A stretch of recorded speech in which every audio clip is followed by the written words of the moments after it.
Hello everybody, welcome to the OAG-RC.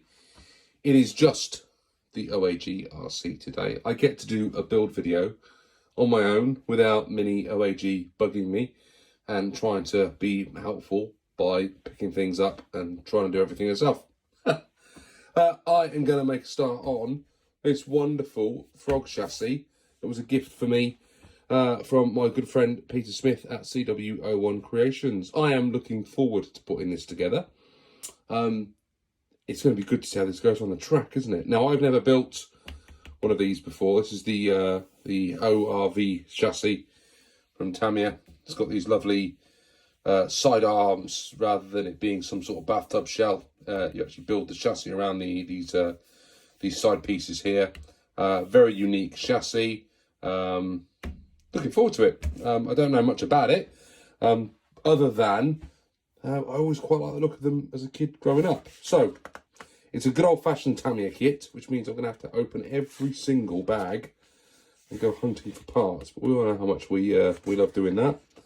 So, I'm going to get started here on step number 1. Rather than it being a build where I take you through every single step, as I'm putting it together, I'll show you little bits that I find interesting and see if you also find it interesting. Right, guys, let's get going. Right, I'm back already. There's a huge amount of parts that goes into this initial first bit of the build. I've got, this bit and this bit and this all come off different trees and some hardware. There's a lot going on for step number 1. If this was my first Tamiya kit, I pulled all this out, I'd be like, crikey, there's a lot going on here. Good start.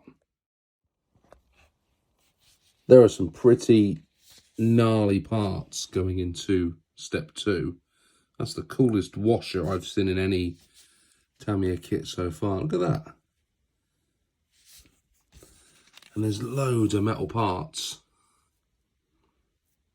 Loads of just in the bags, there's so much hardware that goes into this.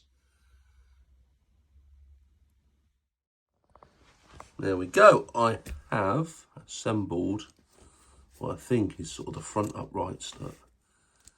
And there's some really interesting stuff going on. I've got no idea yet what that's for. These front arms, got this extra bit here, which I don't quite know what that's for yet either. Maybe it's just to keep them up straight. But certainly an interesting design, and a lot more to putting it together than there currently is in the current buggies. Cool. Right, let's get these onto the body. I'm sure there's plenty of you watching that have built one of these before. But in there, you'll see a little plastic cap. You can see it on this side. That if you push, has now got a spring into it, spring loaded. And once you fit the upright on it, or the arms on it, it acts as an internal spring. So it's an internal suspension system. I did not know that's how the front arms worked on a frog, on an ORV. Very cool. Right, let's get the other one on. There we go. The front end is pretty much done. So we're going to move on to the gearbox now.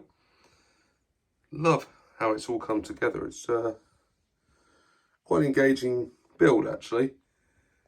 And so different to the modern buggies that I've been building.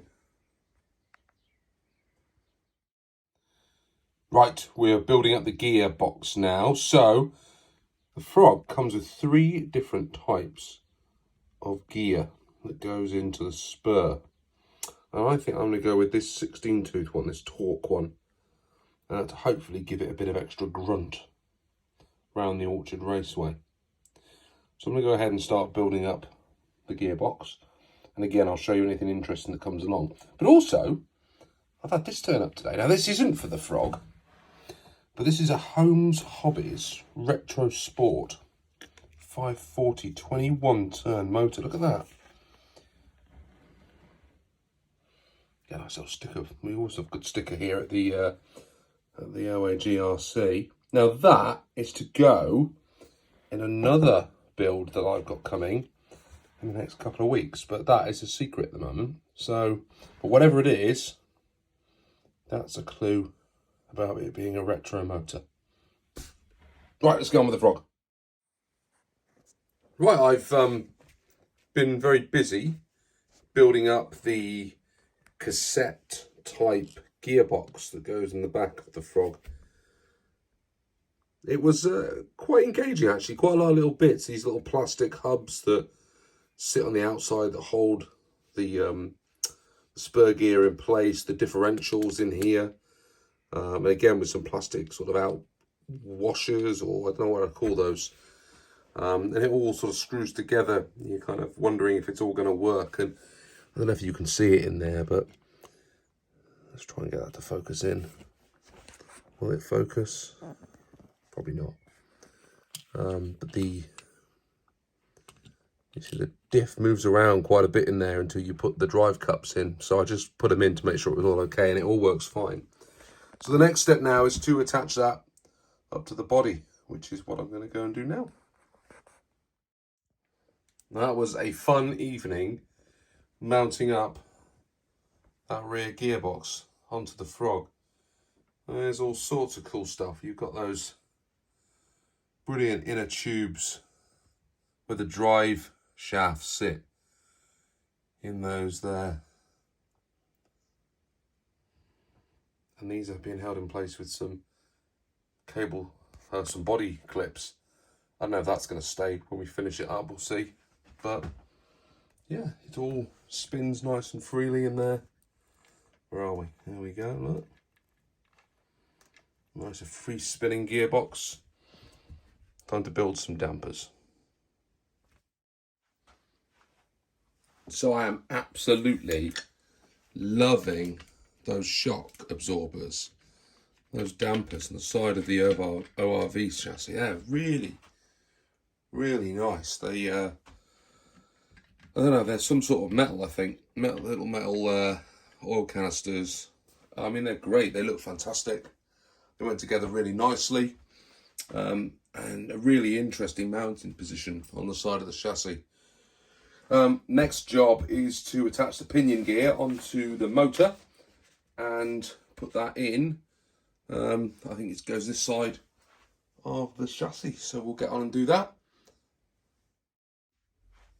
Right, motor's mounted up. We're going to do the Adam battery test on it, see how the transmission works. You should trademark that, Adam.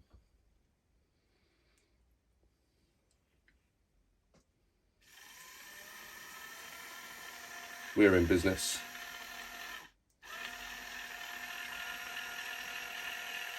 Sounds smooth to me. Love it. Some electronics next. Let's get going. I'm not exactly happy with the way the electronics have ended up going in here. The Carson ESC that now comes with the kits, which is a bit like the Hobby Wing, doesn't go on the side of the servo, which was as recommended. Now I suppose I could have moved the servo over one and squeezed it down in there, but it all seemed a bit tight. So I tried to mount it in the middle there, and it's not stuck very well. So I'm probably going to have to bit of blue tack or something like that in there to keep that ESC in place. But it is what it is. Peter has given me an absolute beast of a servo in there, which is really nice, really responsive. Certainly going to help this thing be a contender out on the Orchard Raceway. Right, next thing is some steering arms, and then putting the servo on. Then we've got to build those wheels up. That's going to be fun. Right, I'll get on with it. Yes, I was a bit of an idiot, and I mounted the servo in the middle when it should have been offset. And now everything seems to work nicely.